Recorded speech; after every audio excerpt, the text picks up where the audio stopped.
अस्सलाम वालेकुम, मैं हूं अलीना फारूक शेख। आप देख रहे हैं रिपोर्ट कार्ड। आज एक अहम केस की समाअत हुई। Supreme court practice and procedure bill के खिलाफ जो समाअत हुई है उसमें गो के फुल कोर्ट बनाने की दरख्वास्त मुस्तरद कर दी गई और जो हुक्मनामे पर अमल दरामद रोका गया था, हुक्म इम्तना दिया गया था, उसको भी हटाने की, उसको ख़त्म करने की इस्तदा भी मुस्तरद कर दी गई है। लेकिन चीफ जस्टिस ऑफ पाकिस्तान की तरफ से जो रिमार्क्स सामने आए हैं वो इंतहाई अहम और दिलचस्प है। आपसे शेयर करते चलें। चीफ जस्टिस ऑफ पाकिस्तान साहब कहते हैं कि जी सियासी जमातें मनपसंद फ़ैसलों के लिए पिक एंड चूज़ चाहती हैं। सियासी लोग इंसाफ नहीं मनपसंद फ़ैसले चाहते हैं। सियासत ने अदलिया के माहौल को भी आलूदा कर दिया है, अदालती कार्रवाई को गंदा कर दिया है। अगर सुप्रीम कोर्ट के जजेस का एहतराम न किया गया तो फिर ये इंसाफ का मुतालबा नहीं होगा। इसके ऊपर फवाद चौधरी साहब ने कुछ देर पहले प्रेस कॉन्फ्रेंस की और उन्होंने कहा कि चीफ जस्टिस साहब आप अपने फ़ैसले दें, किसी दबाव के बगैर दें और अपने फ़ैसलों के ऊपर अमल दरामद करवाएं। अगर नहीं होता तो अवाम आपके साथ खड़ी होगी और आपके फ़ैसलों के ऊपर अमल दरामद करवाएगी। उन्होंने ये भी कहा कि जो PDM हुकूमत है और इसमें सियासी जमातें हैं, ये उनका पुराना वतीरा है अदलिया को बदनाम करना और मुतनाज़ बनाना, और ये सिर्फ इसलिए कर रहे हैं कि वो समझते हैं कि जो नैब तरमीम हुई है जिसको NRO 2 कहते हैं, उसके ख़िलाफ़ जो केसेस हैं वो यही जज साहिबान सुन रहे हैं, तो इनको मुतनाज़ कर दें ताकि जो हुकूमती PDM जमातें हैं, सियासी जमातें हैं, उनकी चोरी ना पकड़ी जा सके। लेकिन इससे पहले अताउल्लाह तारड़ ने और मलिक अहमद ख़ान ने प्रेस कॉन्फ्रेंस की और वो बड़ी अहम बातें करते हैं। वो कहते हैं कि जी एक इदारा कोशिश कर रहा है, वो कहते हैं एक पार्टी के लिए सहूलत दूसरों के लिए कदगन है, ये ज़्यादा देर तक नहीं चल सकता।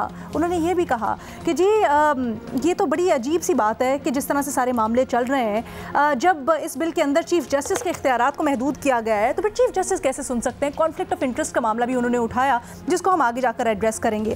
बट यहाँ पर मामला ये है कि ये सवाल उठाया जा रहा है और ये इस तरफ तवज्जो दिलाई जा रही है कि जो सारा मामला है या जो कन्फ्रंटेशन है इसकी वजह सियासी जमातें हैं, PDM हुकूमत है, ये पाकिस्तान तहरीक इंसाफ इल्ज़ाम लगाती है। और फिर आज चीफ जस्टिस साहब ने उसको रिफ्लेक्ट किया कुछ इस तरह से कि जी सियासी जमातों या सियासत की वजह से जो अदालत का माहौल है, अदालती कार्रवाई है, वो गंदी हो गई है, वो गदली हो गई है। पूछना ये है कि ये जो सारा मामला है, ये जो सारी सूरत हाल बनी है, इसका ज़िम्मेदार एक्चुअली कौन है। हमें ज्वाइन कर रहे हैं इरशाद भट्टी साहब, रीमा उमर साहबा, सलीम साफ़ी साहब और मुनीब फारूक साहब भी हमारे साथ मौजूद होंगे। मैं सबसे पहले आपकी राय जानना चाहूँगी इरशाद भट्टी साहब। मैडम शेख, 2-4 जुमले तो आपने बताए सुनाए कि सियासत ने अदालती कार्रवाई को गंदा कर दिया है, सियासी लोग इंसाफ नहीं मन पसंद फैसले चाहते हैं। और 2-3 जुमले और भी बड़े इंपॉर्टेंट हैं कि पाकिस्तान में अपनी नौइयत का ये पहला कानून है और कानून साजी के इख्तियार से मुतल्लक भी कुछ हदूदो क़यूद हैं और आज़ाद अदलिया आइन का बुनियादी जुज़्व है। इल्ज़ाम ये है कि मुल्क की तारीख़ में पहली बार आइन के बुनियादी जुज़्व की कानून साजी के ज़रिए खिलाफ वर्जी की गई है। एक्ट बादी और नज़र में अदलिया की आज़ादी और अंदरूनी मामलात में मुदाखलत है। मैडम शेख, ये जहनों में रहे बात में आगे बढ़ाने से पहले कि ये हमारे यहाँ मुल्क व कौम पर या मुल्क व कौम के मसाइल पर अदलिया या किसी भी इदारे या किसी भी इशू पर चढ़ाइयाँ नहीं की जाती, किरदार कुशी नहीं की जाती, तज़ीक नहीं की जाती, कंडक्ट, किरदार और ख़ानदान तक बात नहीं ली जाती और बहू बेटियों और सासों तक बात नहीं जाती। ये 5 से 10% के ज़ाती मफादातों पर मबनी कुछ केस होते हैं, चंद ज़ात शरीफों से जुड़े मामलात होते हैं जो खुद को आइन कानून से बालातर समझते हैं और खुद को नहीं बदलते। अगर मामला कुछ ख़राब हो जाए तो खुद को नहीं बदलते, आइन और कानून बदल देते हैं।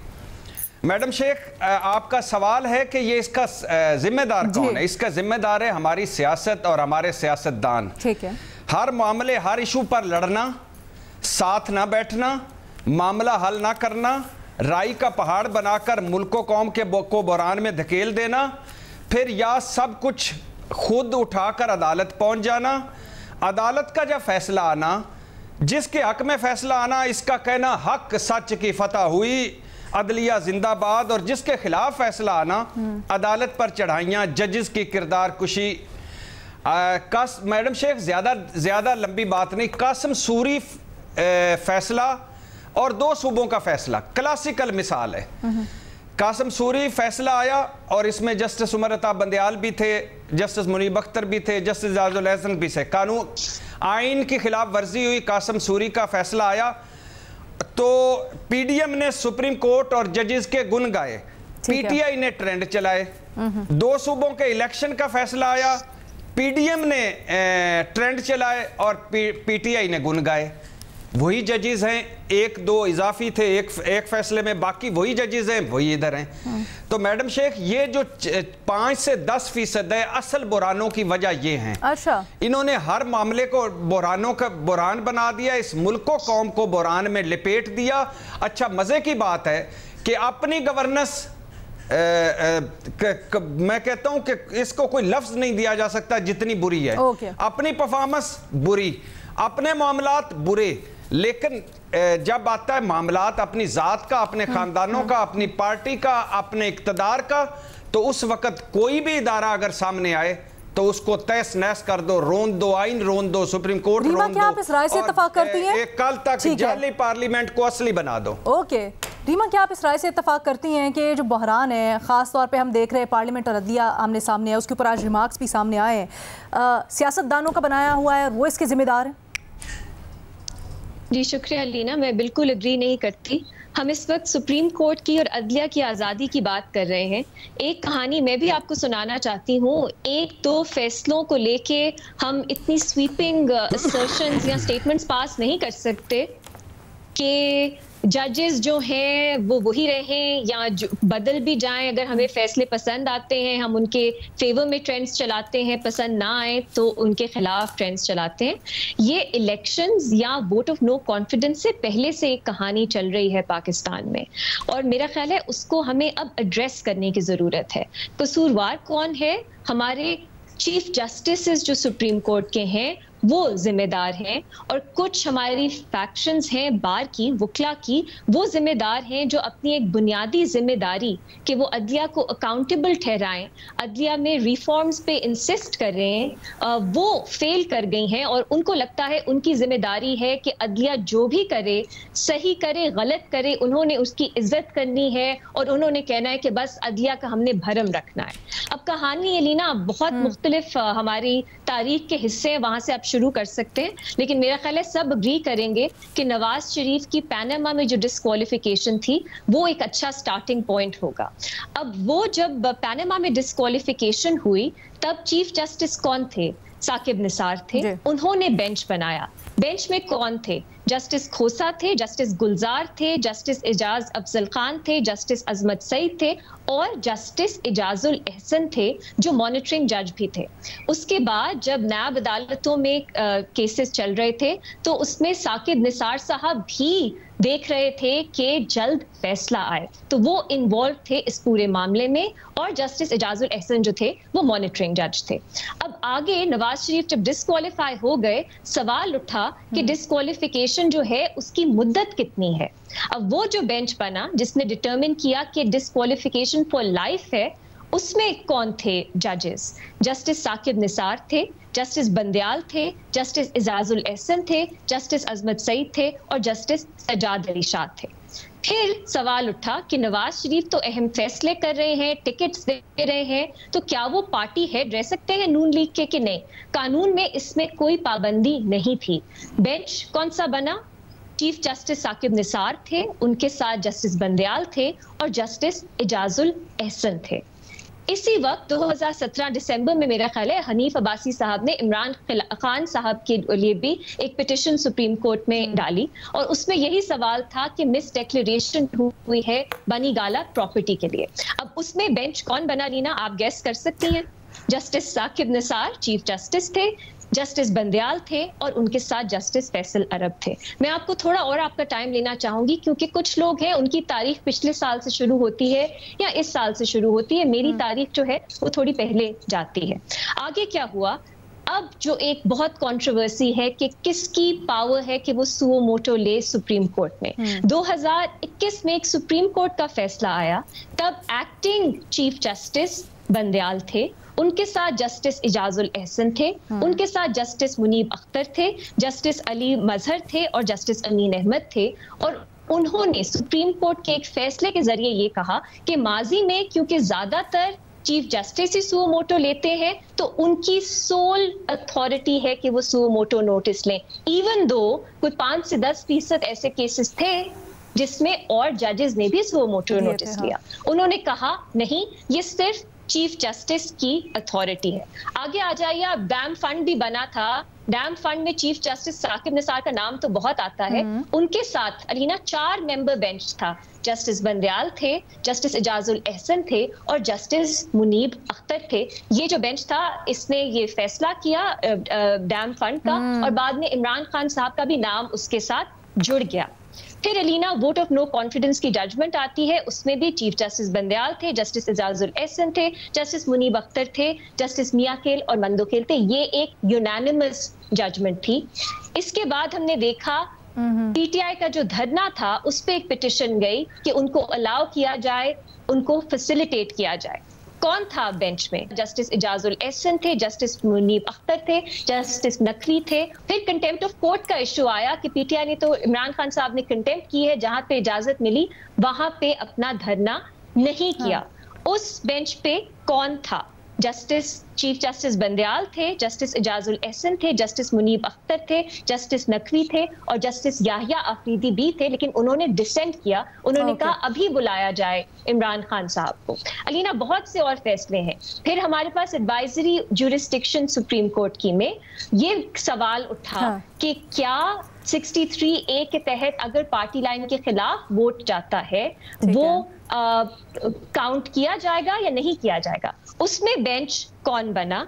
जस्टिस बंदयाल थे, उसके साथ जस्टिस मुनीब अख्तर थे, जस्टिस इजाजुल एहसन थे। उन्होंने एक तरफ फैसला किया, जस्टिस मियां खेल और मंदोखेल ने डिसेंट किया। उन्होंने कहा ये री राइटिंग ऑफ द कॉन्स्टिट्यूशन है और ये सिलसिला अलीना चलता चला जा रहा है। अब भी हम देखते हैं वही बेंचेस बनते हैं, वही लोग हैं जिनके नाम आपको 2017 से अब तक तसलसल से नजर आते हैं। और अलीना बहुत से जजेस हैं जो 2014-15 से सुप्रीम कोर्ट में हैं, वो हमें नजर ही नहीं आते, जिसमें जस्टिस सरदार तारिक हैं, जस्टिस काजी फाइज ईसा हैं, अब रिटायर हो गए, लेकिन जस्टिस मकबूल बाकिर थे। खासकर ये जो सियासी नौयत के केसेस हैं इसमें भी यही पैटर्न नजर आ रहा है। ये पॉलिटिकली सेंसिटिव केसेस जिनकी पॉलिटिकल, सॉरी मैंने लंबी बात कर ली, लेकिन ये तारीख देना जरूरी था क्योंकि हमने ये समझना है कि अब सुप्रीम कोर्ट के अंदर से आवाज क्यों आ रही है कि कुछ जजेस को क्यों प्रेफरेंस दी जाती है जब इस तरह के केसेस सुने जाते हैं, वो बेंचेस पे क्यों होते हैं, बाकी जजेस क्यों नहीं होते। इसलिए ये कानून जो है ये बनाया गया और इसलिए ये अदलिया की आजादी को प्रोटेक्ट करने के लिए बनाया गया, क्योंकि अदलिया की आजादी का ये भी मतलब है कि अदलिया का हर जज इक्वल हो, कि अगर किसी ने कोई पिटिशन की है या उनका कोई केस सुप्रीम कोर्ट सुने तो उसमें भी कोई इंटरफेरेंस, अंदरूनी इंटरफेरेंस या अंदरूनी बायस ना हो। और अलीना आइडियल तो ये होता कि सुप्रीम कोर्ट अपने रूल्स तब्दील करती और ये बेंच मेकिंग पावर्स में कुछ स्ट्रक्चर लाती, कुछ ट्रांसपेरेंसी लाती, लेकिन सुप्रीम कोर्ट ने ये नहीं किया। 10 साल से तो ये मुतालबा हो रहा है, 2 साल से फुल कोर्ट मीटिंग नहीं बनी कि सुप्रीम कोर्ट के रूल्स तब्दील किए जाएं। तो आप मुझे बताइए कि पाकिस्तानी जो शहरी हैं जिनका हक है कि उनकी अदलिया जो है वो आजाद हो, वो क्या करें? वो पार्लियामेंट की तरफ अब रुख ना करें तो वो क्या करें? क्योंकि सुप्रीम कोर्ट तो अपने जो जजेस हैं उनकी भी जो आवाज है इसी तरह का मुतालबा कर रही है कि ट्रांसपेरेंट होने चाहिए ये मामला। चीफ जस्टिस साहब नहीं सुन रहे, तो फिर अब क्या किया जाए? तो फिर क्या किया जाए? ये बड़ा अहम सवाल है और खासतौर पे जो आपने पूरी टाइमलाइन दे के बताया, जो एक पैटर्न नजर आ रहा है बेंचेस से मुतल्लिक, क्योंकि आज ये रिमार्क सामने आया, जैसे मैंने अभी बताया भी कि सियासी जमातें पिक एंड चूज करना चाहती हैं, लेकिन यहाँ पर तो कुछ इस तरह से रुझान लग रहा है कि बेंचेस से मुतल्लिक भी पिक एंड चूज किया जा रहा है। इसकी वजह क्या है? ये कितना तशवीशनाक है? क्या असरात हो सकते हैं? इसके बहुत सारे सवालात हैं, एक छोटी सी ब्रेक के बाद एड्रेस करते हैं। आज अदालत की तरफ से रिमार्क सामने आया कि सियासी जमातें पिक एंड चूज चाहती हैं, अपनी मनपसंद फैसले चाहती हैं, अदलिया की कार्रवाई को गंदा गदला कर रही हैं इसकी वजह से। लेकिन दूसरी जानिब अभी ब्रेक से पहले रीमा ने एक पूरी टाइमलाइन बताई 2016-2017 जब से नवाज शरीफ के खिलाफ केस चल रहा था उसमें, और बड़ा इंटरेस्टिंग पैटर्न सामने आया है जिसमें ये पता चला है कि किस तरह से जो बेंचेस हैं उसमें स्पेसिफिक जजेस सियासी नौयत के केसेस सुनते चले आ रहे हैं। अब इसके ऊपर हम सवाल करते हैं, लेकिन मुनीब फारूक साहब हमें ज्वाइन कर चुके हैं। मुनीब, सबसे पहले आप बताइएगा, ये जो आज बड़े अहम रिमार्क सामने आए हैं अदालत की तरफ से, क्या आपको लगता है कि ये तासुर या ये बात दुरुस्त है कि जो सारी तनकीद हो रही है सुप्रीम कोर्ट के ऊपर वो सिर्फ इसलिए क्योंकि मनपसंद फैसले चाहते हैं? जिम्मेदार कौन है? देखिए, एक बात तो आप सबसे पहले ये देखिए, वो है जो एमिनेट होती है कि कोई भी जो लिटिगेंट है जो अदालत में जाता है वो केस हारने के लिए तो नहीं जाता। उसकी तो ख्वाहिश यही होती है कि अदालत का जो फैसला आए, अगर लॉजिकली देखा जाए तो हर कोई यही चाहेगा जो अदालत में जा रहा है, जो कंटेस्टेंट है किसी केस का, कि जो केस का फैसला है वो मेरे हक में आए। तो ये तो एक नेचुरल डिजायर है किसी भी लिटिगेंट की।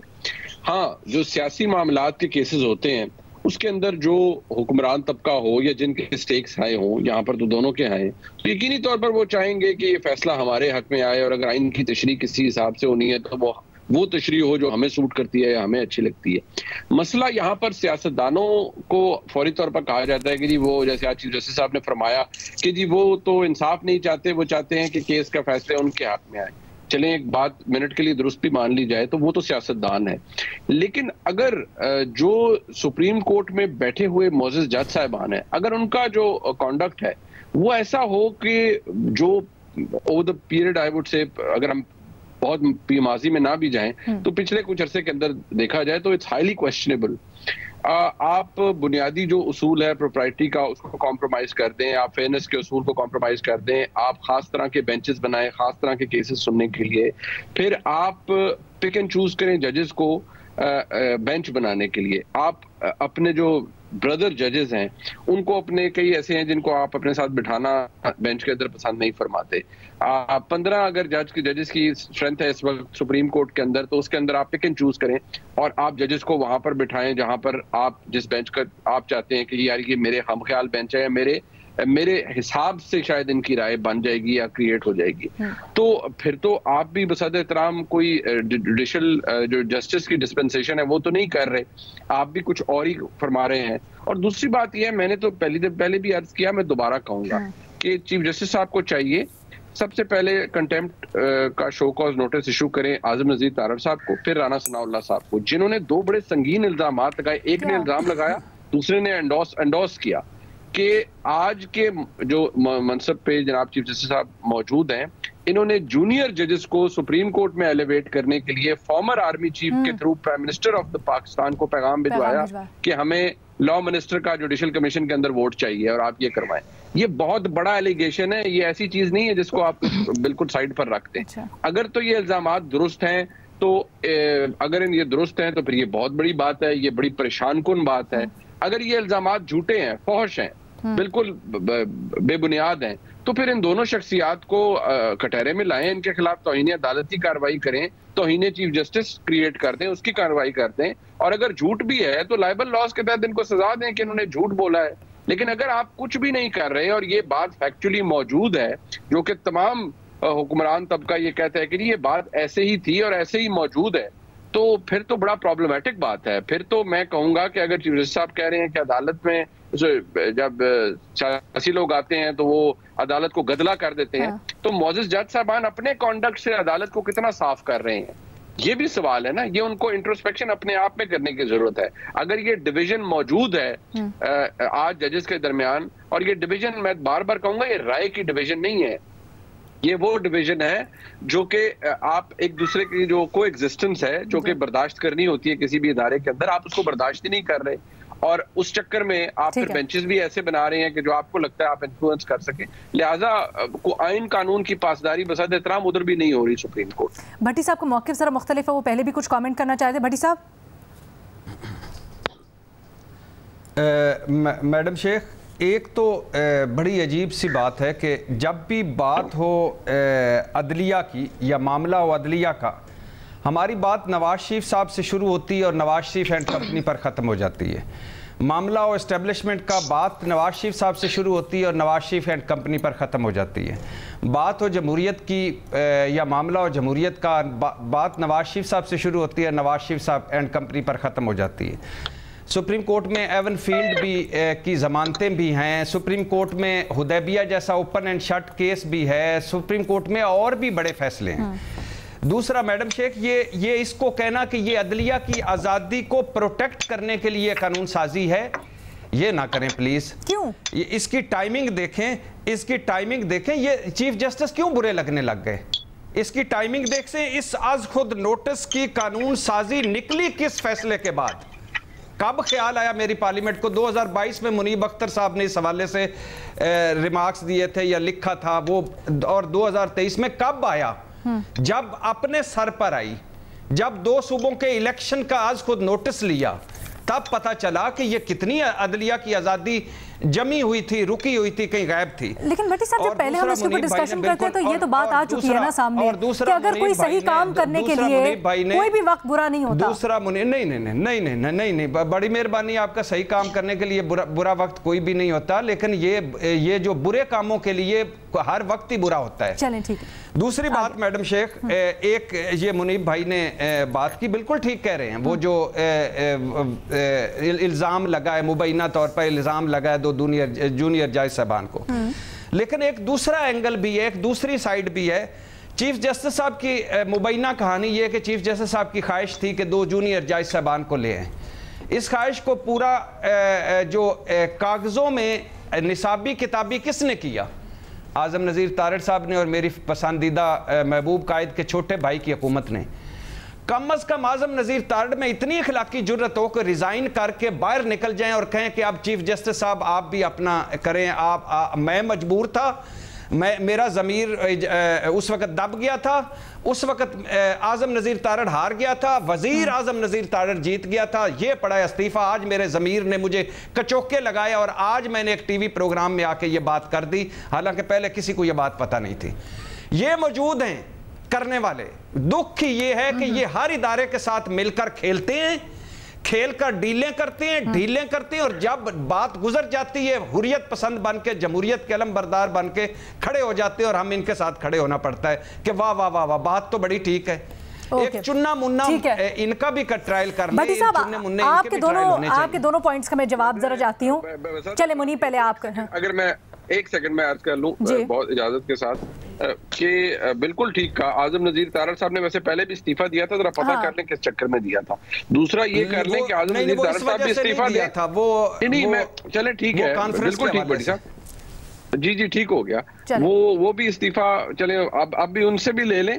और जिन्होंने ये करवाया है उनके इस्तीफे के बारे में क्या ख्याल है? उनको रहना चाहिए मनसब के ऊपर? ठीक है, उनका ट्रायल बिल्कुल ठीक कह रहे हैं। सारों को, मैं तो किसी के हक में नहीं हूं कि किसी को छोड़ना चाहिए। फिर आप ये कैसे कहते हैं कि सिर्फ सियासतदान जिम्मेदार हैं? अगर आप मान रहे हैं तो जो इन प्रिंसिपल इल्जाम है, जिसका मुझे नहीं पता, मैं तो कह रहा हूँ ना कि इसकी इंक्वायरी करवाएं।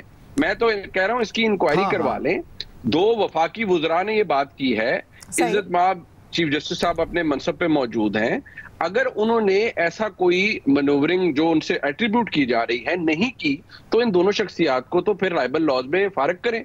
और अगर ऐसा हुआ है तो फिर जिनकी मर्जी और मंशा के ऊपर, जिनकी विम के ऊपर ये हुआ है, क्या उनको अदालत के उस मनसब पर रहना चाहिए? मेरा तो इस्तफसार भी है और इस्तदलाल भी है। अगर किसी को अच्छा लगे तो इसका जवाब दे दे। लेकिन मुनीब, एक सवाल तो यहाँ पर वैलिड बनता है कि बाद में क्यों? मैडम शेख, सिर्फ एक बात आपने कहा, ये बिल्कुल ठीक कह रहे हैं मुनीब साहब, मैं इनके साथ हूं। अच्छा, इसमें तो कोई दो राय ही नहीं है। लेकिन मैडम शेख, आपका सवाल और मुनीब साहब का सवाल के फिर आप क्यों कहते हैं कि सियासतदान? मिसाल के तौर पे एक तरफ से ये ख्वाहिश आई इस्टेब्लिशमेंट की तरफ से, और ख्वाहिश आई, मिसाल कहानी मुबैना तौर पे ये, और दूसरी साबका इस्टेब्लिशमेंट की तरफ से ख्वाहिश आई। चीफ जस्टिस साहब ने ये ख्वाहिश का इजहार किया, उन्होंने उसके ज़रिए पहुँचाया। अब कहाँ आ गया था कानून जो जमहूरियत, वोट की इज्जत दो, असली जमहूरियत की जंग लड़ने वाले, उन्होंने फ़ौरन मान लिया।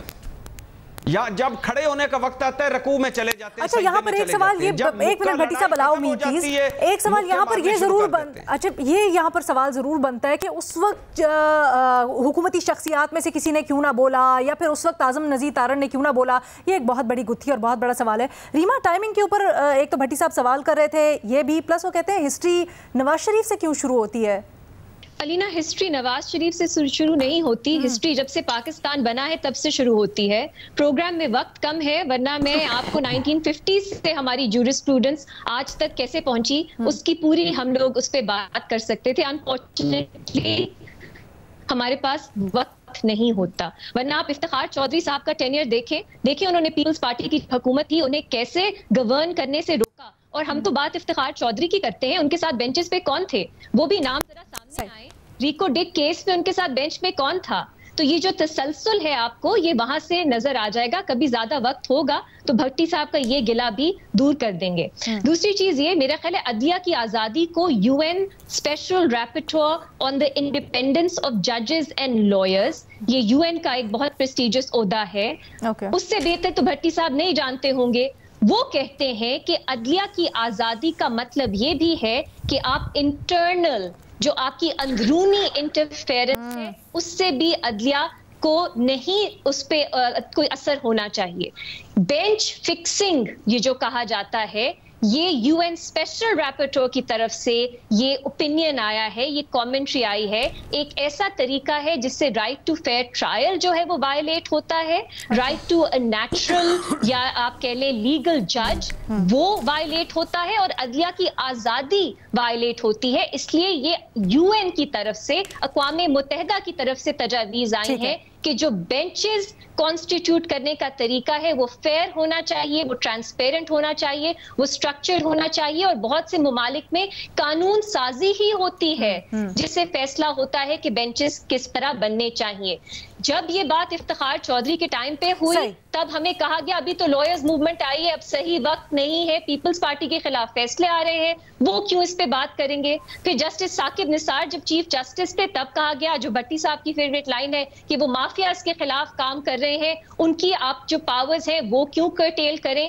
अब क्योंकि चीफ जस्टिस बंदयाल है, वो जो है वो कुछ पार्टीज के फेवरेट है, तो अब कहा जा रहा है अब भी कानून साजी नहीं हो सकती क्योंकि वो भी बहुत बड़ा इकदाम जो है वो टाइम तो हमेशा बुरा ही होता है, उठाया हुआ है। तो अलीना, अच्छा वक्त कभी भी अच्छा नहीं रहा।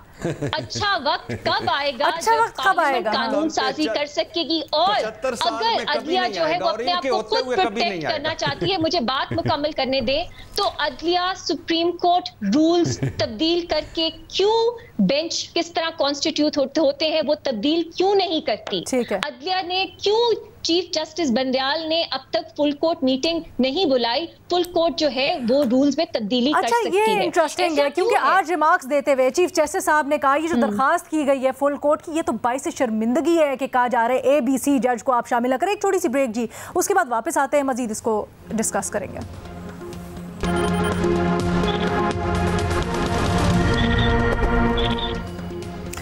ब्रेक के बाद खुशामदीद, हम बात कर रहे हैं आज जो अदालती रिमार्क सामने आए हैं और उसके ऊपर सियासतदानों का भी रद्द अमल सामने आया है। मुनीफ फारूक साहब, आप कहिएगा, ये जो आज ख्वाजा आसिफ साहब ने अभी पार्लियामेंट में कुछ देर पहले गुफ्तगू की है और वो कहते हैं कि अगर जंग लड़नी है तो लड़ेंगे, अब पार्लियामान हथियार नहीं डालेगा। सर, इसका आप फ्यूचर क्या देख रहे हैं? और इससे पहले, जाने से पहले ब्रेक पे जब हम फुल कोर्ट की बात कर रहे थे तो ये बड़े अहम रिमार्क्स, दिलचस्प रिमार्क्स सामने आए हैं कि जी फुल कोर्ट का जो मुतालबा किया गया था और उसके लिए जो दलाइल दिए जा रहे थे कि फलाना जज को शामिल ना करें या उसको शामिल ना करें, ये तो बाइस शर्मिंदगी है। देखिए, मैं एक आम पाकिस्तानी हूँ और एक बहुत ही अदना सा कानून का तालिब इल्म हूँ। मेरे लिए बायस शर्मिंदगी सबसे बड़ी ये है कि मेरे मुल्क की सबसे बड़ी अदालत के अंदर मौजूद जो जज साहिबान हैं वो उनमें तफरीक है और वो डिवीजन इतनी डिस्टिंक्ट हो चुकी है कि वो अब फैसलों के ऊपर असरअंदाज होने लग पड़ी है। मेरे लिए बायस शर्म ये बात है कि मेरे मुल्क की इस अदालत के सबसे बड़े जो जज हैं उनका जो कॉन्डक्ट है वो एग्जेम्पलरी नहीं रहा। देखिए, अदालत के अंदर बैठे हुए जज साहिबान, आप एक ज़माने में जब जस्टिस आसिफ सईद कोसा साहब अभी वो सुप्रीम कोर्ट के जज नहीं बने थे, उन्होंने बड़ा एक शानदार आर्टिकल लिखा था। और ये अदलिया की जो तहरीक थी, अदलिया बहाली तहरीक, उसके बाद का था, जिसमें एक बड़ी जबरदस्त बात उन्होंने लिखी और वो उन्होंने डिस्टिंक्शन ड्रॉ की थी कि इंडिपेंडेंस और इम्पार्शियलिटी, इन दोनों में फर्क होता है। हमारी अदलिया बहाली तहरीक के बाद इंडिपेंडेंट तो हो गई, लेकिन इम्पार्शियल बदकिस्मती से नहीं हो सकी। जस्टिस रिटायर्ड तारिक महमूद साहब बड़ी कदावर शख्सियत थे, अब वो टेलीविजन प्रोग्राम्स में नहीं आते। जब इफ्तिखार चौधरी साहब का दौर था तो उन्होंने कहा था कि हम जिस चीज को प्रोफेस कर रहे हैं और हमने हीरो बना दिया है सुप्रीम कोर्ट के जज साहिबान को, आप एक तबाह कुन जो रियासती अदम तवाजुन है उसकी तरफ बढ़ रहे हैं।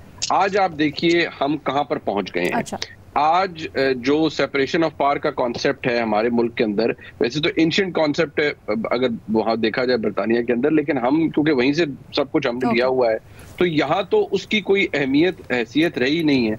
अब पार्लियामान अपने आप को असर्ट करना चाहती है। पार्लियामान के अंदर जो लोग मौजूद हैं उनका वेस्टेड इंटरेस्ट है, बिल्कुल है। आइन कानून साजी उनका काम है, बिल्कुल है।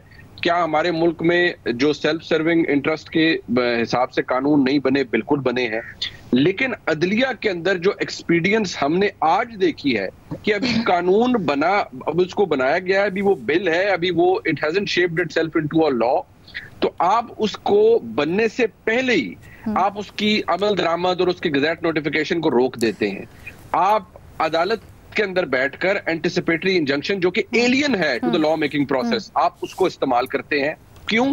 क्योंकि आपको ये होता है कि नहीं ये कानून बन गया तो ये कोई हमारे साथ चालाकी ना कर लें। अच्छा, तो जरा पहले आप कानून साजी की बात करें तो आज ये भी रिमार्क्स दिए गए कि जो कानून साजी के थ्रू तो हो ही नहीं सकते ना प्रोसीजर में अमेंडमेंट, ये तो उसके लिए आईनी जुज़्वे और आईनी तरमीम जरूरी थी जिसका मैंडेट नहीं है पार्लियामान के पास। देखिए मेरी अर्ज सुने। देखिए अदालत 90 दिन के अंदर इंतखाबात करवाना, असेंबली अगर वक्त से पहले तहलील हुई, इस पे कोई आर्गुमेंट नहीं है। अच्छा। अगर अदालत ये दलाइल सुनना चाहती है और इस पे फैसला करना चाहती है कि जी फेडरल लेजिस्लेटिव लिस्ट के अंदर लिखा हुआ है या 184(3) के अंदर आप बगैर आईनी तरमीम के कुछ तब्दील नहीं कर सकते, जो कि एक फैट लॉट है जूरिस्ट्स की और कानूनदानों की, जो ये कहते हैं कि क्योंकि उसका स्ट्रक्चर और उसकी हैयत तब्दील नहीं हो रही, लिहाजा आप आम लॉ मेकिंग से भी प्रोसीजर को चेंज कर सकते हैं। चले मान लिया जो सुप्रीम कोर्ट के जज साहिबान कह रहे हैं, गुजारिश ये है कि आपका जो तरीका कार है उससे ये जाहिर नहीं होना चाहिए कि आप इतने अननर्व्ड हैं कि आप पहले तो एक केस आता है उसके अंदर कोई सब्जेक्ट मैटर ही मुख्तलिफ है, वो एक सर्विस मैटर है, आप उसके अंदर 2 जज साहिबान का नोट आता है, आप जंप करते हैं गन को और सुओ मोटो ले लेते हैं,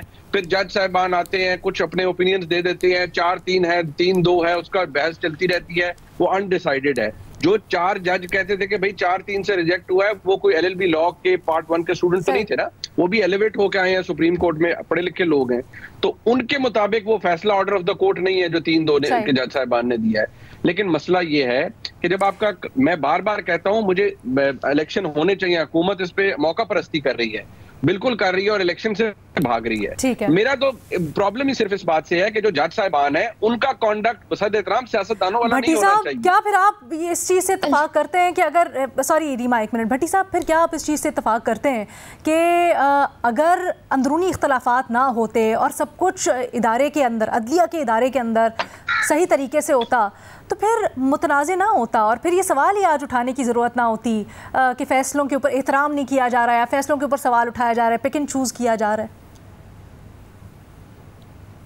मैडम शेख, पहली बात तो ये है कि कुछ रीमा साहबा की भी फेवरेट लाइंस हैं और फेवरेट अदलिया है, उस पर भी बात करेंगे किसी दिन, पूरा टाइम होगा। हाँ, फेवरेट अदलिया मतलब ये कि जो कभी भी जिक्र नहीं आता जस्टिस कयूम का, जस्टिस फाइज ईसा के हुदैबिया का, एवन फील्ड की उन 5 जमानतों का जिस पर 5 एतराज़ात लगाए सुप्रीम कोर्ट ने फिर कंफर्म कर दी, या तारीख का दूसरी तरफ वाला, तो लेकिन मुझे उनकी राय का एहतराम है और हमेशा एहतराम रहेगा। दूसरी बात यह है मैडम शेख कि आपने कहा कि ये एतराज़ क्यों आता है, ना होता ये, अगर ना होता मैडम शेख, फिर बात वही कहानी वही पुरानी है। कहानी बस इतनी सी है कि असम्बलियाँ टूटती, 90 दिन में इंतखाबात होते, तो आज की ये मसनूई बहरान हम पर मुसल्लत किया गया ये कभी भी ना होता। एक ये, दूसरी बात ये कि अब इसकी कहानी ये जो इस तरह के लोग जो कल का एक फैसला खुद नहीं लेते, कमज़ोर पड़ जाते हैं और फिर परसों इंकशाफात करते हैं कि हाँ ये फैसला गलत था और फलां फलां की वजह, वो भी जमहूरियत पसंद है। जो आइन तोड़ते हैं वो भी जमहूरियत पसंद है। जो सुप्रीम कोर्ट के फैसले नहीं मानते वो भी जमहूरियत पसंद है। अब हम करें क्या किस तरफ जाएं मैडम शेख? कि अगर आप, सिर्फ एक सवाल मेरा इस पूरे कि जो ही असम्बलियाँ टूटती उसके बाद 90 दिन के अंदर इंतखाबात हो जाते, जब पीडीएम खुद कह रही थी इमरान खान संजीदा हो, गारंटी देते हैं असम्बलियां तोड़ो, इलेक्शन करवा देंगे। बात चीफ जस्टिस साहब के कंडक्ट, किरदार और मुबैना तौर पर सास तक ना पहुंचती, 9 रुकनी से सर, लेकिन वो तो 5 रुकनी से 3 रुकनी तक ना तो खुद दरमियान में आई ना। जब आप सुप्रीम कोर्ट दरमियान में आई जब उन्होंने लाहौर हाई कोर्ट की दरखास्त के ऊपर दरमियान में आई। सर, इसके ऊपर हम सैकड़ों बार बात कर चुके हैं भट्टी साहब। जब उन्होंने सो मोटो ले लिया तो उन्होंने खुद अपने आप को दरमियान में इन्वॉल्व किया ना। हमेशा नहीं हमेशा आप, मैं आपके सवाल का जवाब देता हूं। आज मेरे एक सवाल का जवाब मैडम शेख दीजिए और बसद अदब मेरा मैडम शेख क्यों दरमियान में आई? क्यों ये सियासी बुरान, आईनी बुरान बता? क्यों लाहौर हाई कोर्ट में गया? क्यों पेशावर हाई कोर्ट में गया? क्यों आई इस दरमियान में?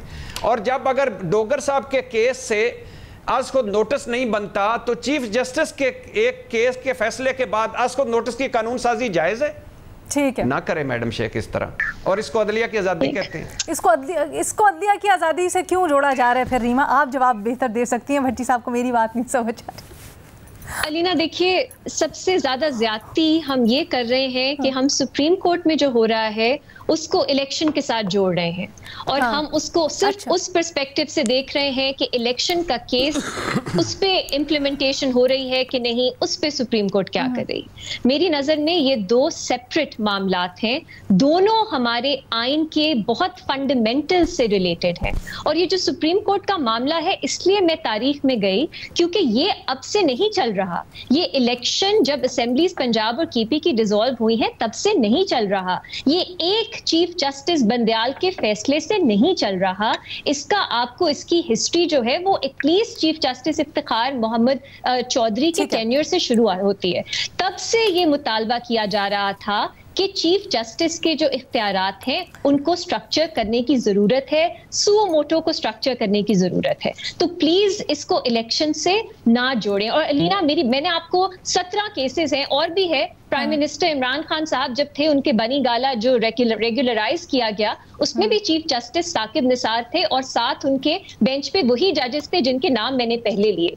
हम उनकी बात नहीं करते जब वो सिटिंग जजेस होते हैं, जब वो रिटायर होते हैं तब हम तनकीद करते हैं। इसलिए हमारी इंसाफ का निज़ाम, हमारी सुप्रीम कोर्ट जो है उसमें तब्दीली या रिफॉर्म नहीं आता क्योंकि हम डर के बात करते हैं। रीमा, आपका पॉइंट अपनी जगह बिल्कुल दुरुस्त, लेकिन क्या इसको उस पर्सपेक्टिव में देखना मुमकिन है? क्योंकि एक तरफ तो पूरी की पूरी इलेक्शंस के मामले के ऊपर कन्फ्रंटेशन चल रही है, हम देख रहे हैं किस तरह से अदलिया और पार्लियामेंट आमने सामने है, और फिर उसी का हम देखते हैं एक रिफ्लेक्शन कि जब बाकी केसेस की समाअत होती है उसमें भी सियासी गुफ्तगू होती है, उसमें भी सियासी बातें होती हैं क्योंकि जो फरीकैन है वो वही हैं। सो इज़ इट पॉसिबल कि इन दोनों चीज़ों को अलग अलग रखा जाए? Alina, it has to be because the issues are separate. और ये जो सुप्रीम कोर्ट का मामला है, मैंने आपको बताया, ये 2010-2011 से चल रहा है। अगर सिर्फ आप इलेक्शन को सामने रख के इसको देखेंगे तो आप इश्यूज को सही तरह फ्रेम नहीं कर सकेंगे और आप जो एक constitutional independence of the judiciary का, एक इम्पार्शियलिटी ऑफ द जुडिशरी का इशू है, आप उसको इलेक्शन से जोड़ देंगे और फिर आप वही बात हो जाएगी कि नहीं, अब सही टाइम नहीं है रिफॉर्म करने का। मैं सिर्फ एक बात करना चाहूंगी, वो ये कि सुप्रीम कोर्ट जो है वो हमारी highest court of the land है। उसमें किसी को भी पसंद नहीं है ये देखना कि सुप्रीम कोर्ट के अंदर जो इतनी ज्यादा डिवीजन है वो सुप्रीम कोर्ट की जो अथॉरिटी है उसको रिड्यूस करे। आम लोगों के लिए सुप्रीम कोर्ट जो है वो एक मजाक बन के रह गई है। अलीना, इसको एक्नॉलेज करने की जरूरत है। उसमें सियासी जमातें और इलेक्शन का केस एक छोटा हिस्सा है, लेकिन एक लंबी तारीख है अदलिया की, सुप्रीम कोर्ट की और चीफ जस्टिस के इख्तियारात की, वो किस तरह इस्तेमाल होते हैं। अलीना, अब भी लेकिन रीमा, क्या बिल्कुल अलग रखा जा सकता है इस बात को? क्योंकि सबसे बड़ा इल्जाम यही आता है कि इस वक्त प्रैक्टिस एंड प्रोसीजर्स में तब्दीली करने का, ठीक है, बड़ा देरीना मुतालबा था, लेकिन क्योंकि इलेक्शंस के ऊपर एक महाज खुला हुआ था पहले से, इसलिए यहाँ पर छलांग लगा दी हुकूमत ने। क्या पॉसिबल है इन दोनों चीज़ों को अलग रखना? अलीना, आप लेकिन फिर इग्नोर करेंगे कि बार का मुतालबा पिछले 10 साल से है कि इसमें तरमीम लाई जाए, रूल्स की तब्दीली हो, कानून साजी की जाए। आप देखिए 2011 से जो कॉन्फ्रेंसेस होती हैं, पूरे एनुअल कॉन्फ्रेंसेस, तब से ये मुतालबा हर साल, जस्टिस मकबूल बाकिर जब रिटायर हुए उन्होंने भी ये मुतालबा किया। आप उस सबको इग्नोर कर देंगे पिछले 10-15 साल की तारीख, और सिर्फ आप एक केस के पर्सपेक्टिव से इस मामले को देखेंगे, फिर तो लीना इस तरह के कोई ना कोई controversial sensitive cases supreme court हमेशा मुनीब साहब, आप एग्री करते हैं कोई ऐसा मौका नहीं आएगा। मुझे एक सेकंड बात कंप्लीट करने दीजिए। फिर हम कभी भी सुप्रीम कोर्ट में रिफॉर्म की बात नहीं कर सकेंगे, क्योंकि कोई ना कोई सेंसिटिव केस चल रहा होगा और हम कहेंगे उससे बचने के लिए हुकूमत जो है वो कानून साजी कर रही है। लेकिन बेहतर तरीका भी हो सकता था ना, सुप्रीम कोर्ट को ऑन बोर्ड ले लेते, जजेस को बिठा लेते, हुकूमत ने कुछ कॉन्फिडेंस बिल्डिंग मेजर्स करके करती नहीं है। किस जज को ऑन बोर्ड लेते, मुझे बताइए। बहुत से लोग ये कहते हैं किस तरह ऑन बोर्ड लेके कानून साजी की जाती। अच्छा, फुल कोर्ट मीटिंग 1.5-2 साल से बुलाई नहीं गई, आप कह रही हैं सुप्रीम कोर्ट को ऑन बोर्ड लें और साथ मिलके, ये कहाँ आइन में लिखा है अलीना? नहीं, मैं तो जानना चाह रही हूँ ना आपसे कि किस तरह से हो सकता है, क्योंकि एक हमें पोजीशन ये भी तो बताई जा रही है कि आप नहीं कर सकते। बोर्ड कैसे लिया जा सकता है? सुप्रीम कोर्ट पहले तो अपने रूल्स में अमेंडमेंट करके खुद बेहतरी ला सकती थी, रिफॉर्म ला सकती थी। उनकी तरफ से आपको इस सारे मसले से हटने के लिए मुनीब साहब, क्या आपकी भी यही राय है, ये जो दोनों मामलात को अलग अलग रखने वाला, और खासकर ये जो ये बात हो रही है कि इलेक्शंस के सिलसिले में और उसके बाद कानून साजी कर दी गई? देखिए, अगर मंतकी तौर पर देखा जाए तो ये जो इलेक्शन, जो सुप्रीम कोर्ट के अंदर डिवीजन है, ये कोई इलेक्शन के केस की वजह से तो नहीं है ना। ये तो आप जुडिशियल कमीशन का इजलास कब हुआ था, ये इनफैक्ट उससे भी पहले का, लेकिन चले उसकी जो पहली हमारे सामने रिफ्लेक्शन आया था वो था जुडिशियल कमीशन का इजलास, इस हद तक कि उसकी जो ऑडियो रिकॉर्डिंग थी वो पब्लिक करनी पड़ी। और दूसरी बात ये है अलीना, ये हमने पहले भी एक बड़ी, हमारी मुल्क की सियासी जमातों ने, खास तौर पर मुस्लिम लीग नून ने एक बड़ी ही फौहश हरकत की थी जब उन्होंने 18वीं तरमीम सुप्रीम कोर्ट में थी और इन्होंने कहा कि आपने अदलिया अपॉइंटमेंट्स का मामला है ना, तो आप सुप्रीम कोर्ट से पूछ लें कैसे करनी है। और ये बात ठीक है पीपल्स पार्टी की कि ब्लैकमेल करके 19वीं तरमीम करवाई गई, और जो पार्लिमानी कमेटी का किरदार है उसको सिर्फ रबर स्टैंप के तौर पर रिड्यूस कर दिया गया।